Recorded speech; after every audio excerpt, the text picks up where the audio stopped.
Melukis bentuk dua dimensi. Selepas awak belajar tentang kenal pasti bentuk dua dimensi ataupun kita panggil sebagai 2D. Dua dimensi ni ataupun kita boleh panggil dia sebagai 2D.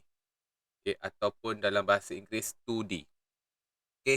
Tiga dimensi 3D. Sebelum cikgu pergi lebih jauh, boleh tak awak beritahu cikgu apakah bentuk-bentuk yang kita kenal pasti sebagai dua dimensi ni? Siapa tahu? Apakah bentuk-bentuk dua dimensi? Siapa ingat pembelajaran sebelum ni? Bagi cikgu contoh bentuk 2D ataupun dua dimensi. Siapa ingat?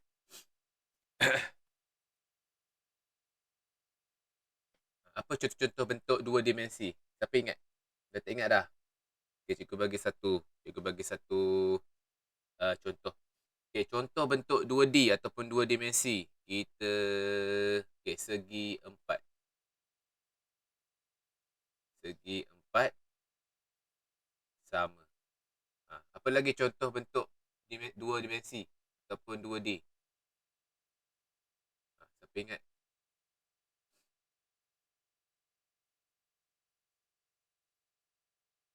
Bagus, Adam. Segi empat tepat. Apa lagi contoh? Segitiga. Segitiga. Bagus. Bagus Lufil. Bulat. Ini adalah bentuk-bentuk contoh bagi bentuk dua dimensi. Okey. Kalau bentuk tiga dimensi, siapa ingat contoh-contoh untuk bentuk tiga dimensi? Apa dia? Yes, bagus. Kubus lagi. Kubot bagus. Lagi. Apa dia? Kon, bagus. Lagi. Silinder dan juga piramid. Bagus. Terbaik. Semua ingat. Ini adalah perbezaan. Ini adalah contoh-contoh. Ini adalah untuk dua dimensi. Yang ini adalah untuk bentuk tiga dimensi. 2D dan juga 3D. Kena ingat.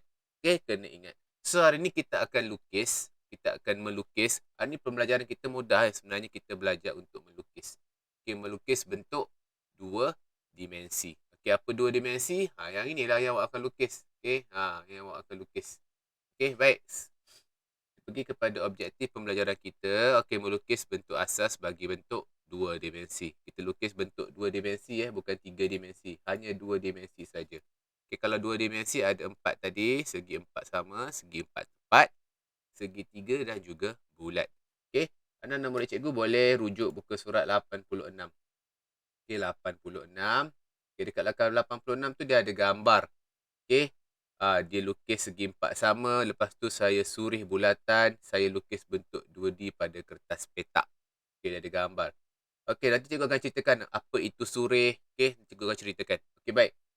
Kita tengok slide yang seterusnya. Segi empat sama. Ini adalah segi empat sama.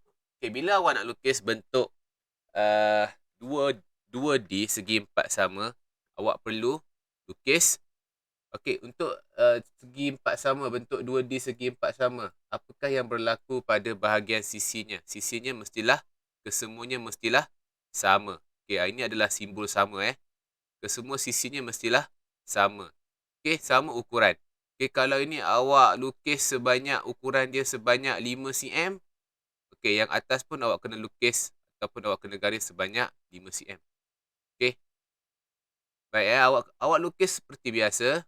Segi empat sama. Macam awak guna pembaris macam cikgu tak boleh guna pembaris sebab cikgu tulis atas pad ni. Dia tak boleh nak guna pembaris. Dia punya sisi mestilah sama setiap bahagian. Ataupun awak nak lukis lagi besar pun boleh. Yang penting bila besar sisinya mesti sama. Jelas? Okey, senang saja tajuk ni. Kita lukis gambar sebenarnya. Okey, tetapi awak kena lukis dengan pembaris lah. Cikgu tak boleh lukis atas pembaris sebab cikgu guna peranti ni. Okey, baik. Seterusnya. Boleh segi empat sama? Boleh semua boleh buat Yang penting sisi dia mestilah sama. Okey, mesti sama ukuran. Okey, sama ukuran. Okey, ini sama ukuran. Sama ukuran. Apa dia, Afif? Tak perlu tengok buku sebab ini cikgu tak ikut buku teks. Okey. Awak tengok dekat skrin saja. Okey, kalau awak nak tengok buku juga awak boleh tengok. Okey, sabar jangan lukis lagi. Cikgu baru nak ajar. Okey, nanti cikgu akan suruh awak lukis. Okey. Mestilah sama ukuran. Okey, itu adalah segi empat sama. Okey, kenapa dipanggil sama? Sisi dia ataupun ukuran setiap sisi ni adalah sama. Okey, baik. Seterusnya kita akan tengok segi empat tepat. Okey, segi empat tepat. Okey. Segi empat tepat merupakan okey, ya Irfan. Pergi.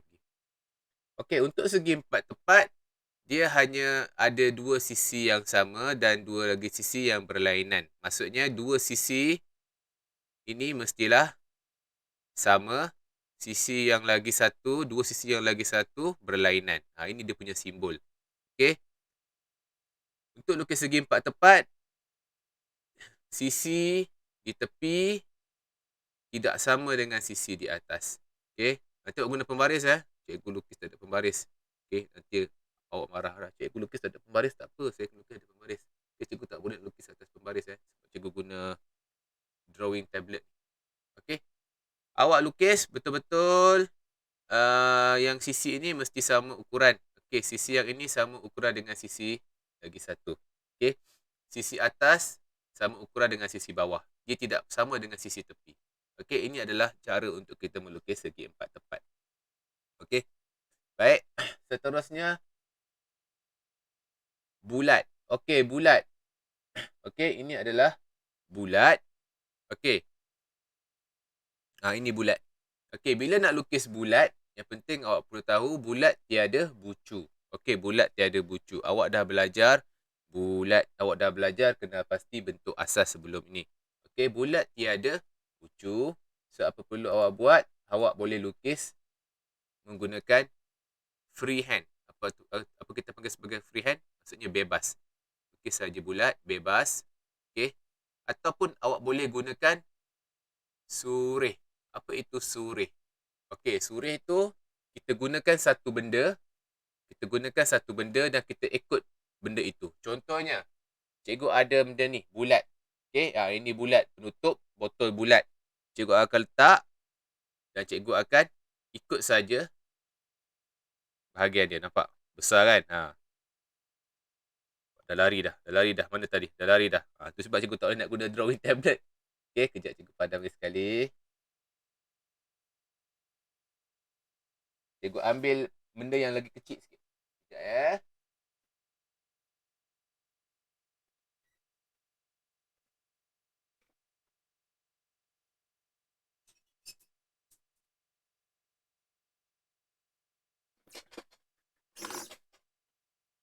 Okey, cikgu ambil benda yang lagi kecil iaitu duit 10 sen.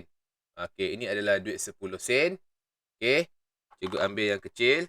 Okey, cikgu akan lukiskan bulat. Sekejap cikgu tukarkan pen. Okey, bulat ini kita panggil surih. Okey, ini kita panggil surih. Okey, susahnya. Sekejap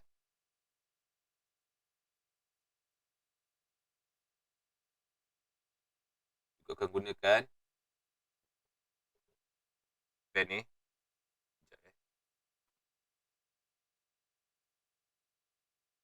Nampak susah atas drawing tablet. Okey, kejap ini kita akan juga akan buat bulat. Nampak bulat dia dah sengit dah. Ini kita panggil sebagai surih. Susahnya nak buat bulat. Okey, cikgu cuba lagi sekali. Okey, cikgu cuba dengan warna yang lain. Okey. Baik cikgu padamkan mana yang tak jadi tu. Cikgu akan cuba untuk membuat dia satu bulat yang baik. Sekejap ya, cikgu akan cuba bulat. Okey, ni bulat, bulat, bulat. Okey, nampak? Jadi pun bulat. Okey. Surih ni bermaksud kita ambil satu bentuk, contohnya bentuk bulat. Bentuk bulat apa? Duit shilling ni kita ikut bahagian tepi dia. Kita ikut bahagian tepi dia. Itu kita masukkan sebagai surih.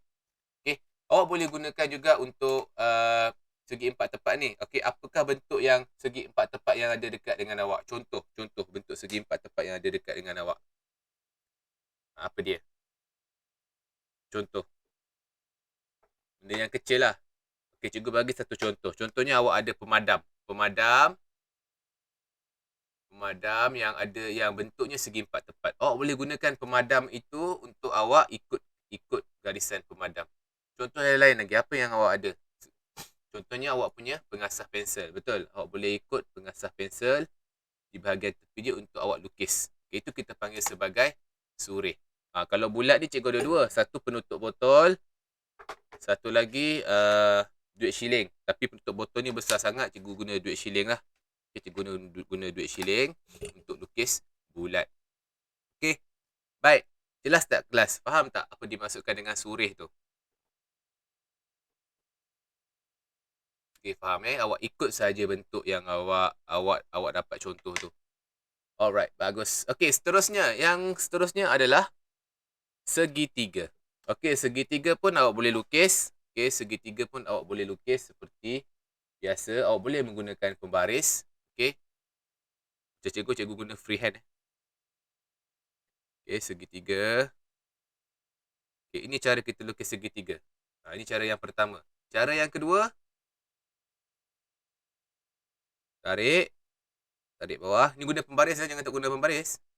Okey, segitiga. Okey, ini cara kita lukis segitiga.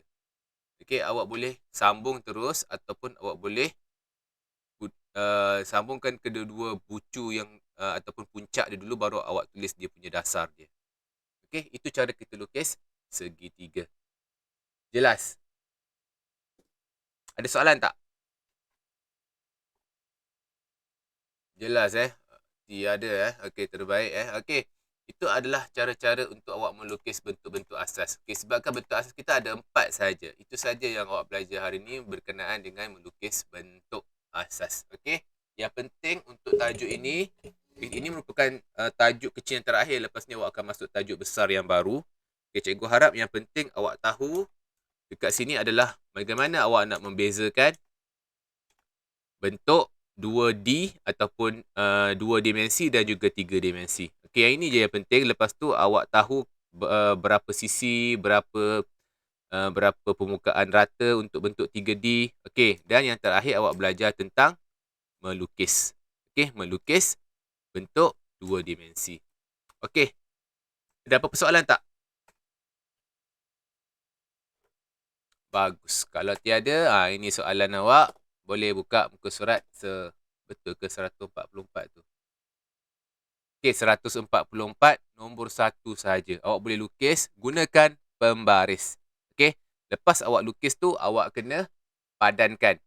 Okey, apakah nama yang ada dekat sebelahnya? Ada bulatan, ada segi empat sama, segitiga dengan segi empat tepat ni awak kena padankan. Okey, awak kena padankan. Okey, gunakan pembaris kecuali bentuk yang melengkung. Melengkung tu payahlah nak guna pembaris. Okey, faham? Jelas? Okey, sambungkan titik saja. Alright. Okey, itu saja untuk hari ini. Sekian, terima kasih. Okey, boleh buat sekarang. Senang saja tu.